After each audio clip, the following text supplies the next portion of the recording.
Yuk gunakan 5 menit waktumu untuk memahami pengadministrasian dan pendaftaran tanah ulayat Kementerian ATR BPN. Halo Sobat ATR BPN. Administrasi dan pendaftaran tanah ulayat telah diatur dalam Peraturan Menteri ATR Kepala BPN Nomor 14 Tahun 2024 tentang penyelenggaraan administrasi pertanahan dan pendaftaran tanah hak ulayat masyarakat hukum adat. Berdasarkan peraturan tersebut, ada 2 kegiatan yang dilaksanakan oleh Kementerian ATR BPN, yaitu 1. Pengadministrasian tanah ulayat yang meliputi 3 tahapan, yaitu pertama, inventarisasi dan identifikasi, kedua, pengukuran dan pemetaan, dan ketiga, pencatatan dan penerbitan daftar tanah ulayat. Pengadministrasian pertanahan hak ulayat dilaksanakan sepanjang kenyataannya masih ada sebagaimana dimaksud dalam Pasal 2 Ayat 1 Peraturan Menteri ATR Kepala BPN Nomor 14 Tahun 2024. Inventarisasi dilakukan melalui survei keberadaan masyarakat hukum adat. Hasil inventarisasi digunakan sebagai dasar pelaksanaan identifikasi, guna mengetahui indikasi keberadaan tanah ulayat.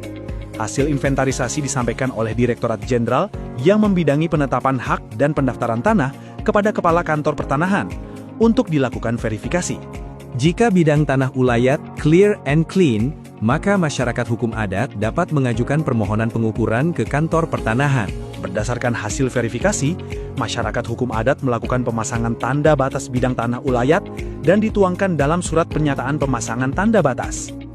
Selanjutnya, masyarakat hukum adat mengajukan permohonan pengukuran dan pemetaan kepada Kepala Kantor Pertanahan. Berdasarkan permohonan tersebut, Kantor Pertanahan melakukan telaah spasial. Kemudian, dilanjutkan dengan ekspos hasil telaah spasial sebagai bentuk supervisi dari kementerian dan kantor wilayah. Berdasarkan hasil telaah spasial, Direktur Jenderal yang membidangi survei dan pemetaan memerintahkan Kepala Kantor Wilayah atau Kepala Kantor Pertanahan untuk melakukan pengukuran dan pemetaan sesuai kewenangannya. Bidang tanah ulayat yang telah diukur dan dipetakan serta dibubuhkan nomor identifikasi bidang, NIB, dicatat dalam daftar tanah ulayat pada Kantor Pertanahan. Kantor Pertanahan menerbitkan salinan daftar tanah ulayat dan menyampaikannya kepada masyarakat hukum adat serta pemerintah daerah setempat.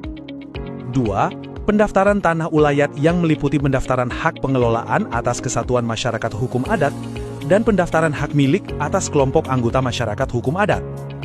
Proses pendaftaran hak pengelolaan atas tanah ulayat dibagi menjadi 4 proses, yaitu pertama pengajuan permohonan, kedua pengumpulan dan pemeriksaan tanah, ketiga penerbitan keputusan, dan keempat penerbitan tanda bukti hak. Permohonan pendaftaran tanah ulayat berupa hak pengelolaan yang diajukan Kesatuan Masyarakat Hukum Adat, memuat keterangan mengenai bidang tanah ulayat yang akan didaftarkan, subjek hukum Kesatuan Masyarakat Hukum Adat, hubungan hukum antara Kesatuan Masyarakat Hukum Adat dengan tanah ulayat, dan penetapan keberadaan masyarakat hukum adat. Kemudian, pemeriksaan tanah dilaksanakan oleh Panitia Pemeriksaan Tanah A. Hasilnya berupa risalah Panitia Pemeriksaan Tanah A yang disampaikan kepada Kepala Kantor Pertanahan. Selanjutnya, Kepala Kantor Pertanahan menyampaikan berkas permohonan hak pengelolaan kepada Menteri dengan tembusan kepada Kepala Kantor Wilayah. Menteri dapat menerbitkan atau tidak menerbitkan keputusan penetapan hak pengelolaan atas tanah ulayat berdasarkan usulan Kepala Kantor Pertanahan. Berdasarkan surat keputusan yang telah diterbitkan tersebut, pencatatan dan penerbitan sertifikat hak pengelolaan di Kantor Pertanahan sesuai ketentuan peraturan perundang-undangan. Selanjutnya, proses pendaftaran hak milik atas tanah ulayat dibagi menjadi 4 proses, yaitu pertama pengajuan permohonan, kedua pengumpulan dan penelitian data yuridis, ketiga pengumuman, dan keempat penerbitan tanda bukti hak. Permohonan pendaftaran tanah ulayat berupa hak milik yang diajukan kelompok anggota masyarakat hukum adat memuat keterangan mengenai bidang tanah ulayat yang akan didaftarkan. Subjek hukum kelompok anggota masyarakat hukum adat berdasarkan rekomendasi dari pemerintah daerah. Dan hubungan hukum antara kelompok anggota masyarakat hukum adat dengan tanah ulayat. Kemudian, penelitian data yuridis dilaksanakan oleh Panitia Pemeriksaan Tanah A.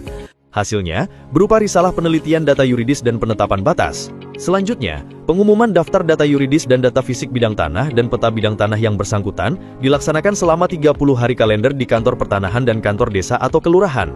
Setelah jangka waktu pengumuman berakhir, daftar data yuridis dan data fisik disahkan oleh Kepala Kantor Pertanahan dengan berita acara pengesahan data fisik dan data yuridis. Berdasarkan alat bukti hak baru, penetapan hak milik, dibukukan dalam buku tanah dan diterbitkan sertifikat hak milik sebagaimana dimaksud dalam pasal 27 Peraturan Menteri ATR Kepala BPN nomor 14 tahun 2024. Dengan memahami proses ini, adapun manfaat pendaftaran tanah ulayat adalah: pertama, menjaga dan melindungi tanah ulayat agar tidak hilang. Kedua, meningkatkan nilai ekonomis dari tanah ulayat. Ketiga, memperkuat posisi tawar masyarakat hukum adat apabila terjadi konflik dengan pihak lain. Gimana penjelasan yang tadi? Mudah dipahami kan pastinya? Untuk dapat memahami lebih lanjut, Anda dapat scan barcode ini agar dapat mengunduh buku saku pendaftaran tanah ulayat untuk masyarakat hukum adat. Pengadministrasian dan pendaftaran tanah ulayat untuk menjaga dan melindungi tanah ulayat masyarakat hukum adat. Terima kasih.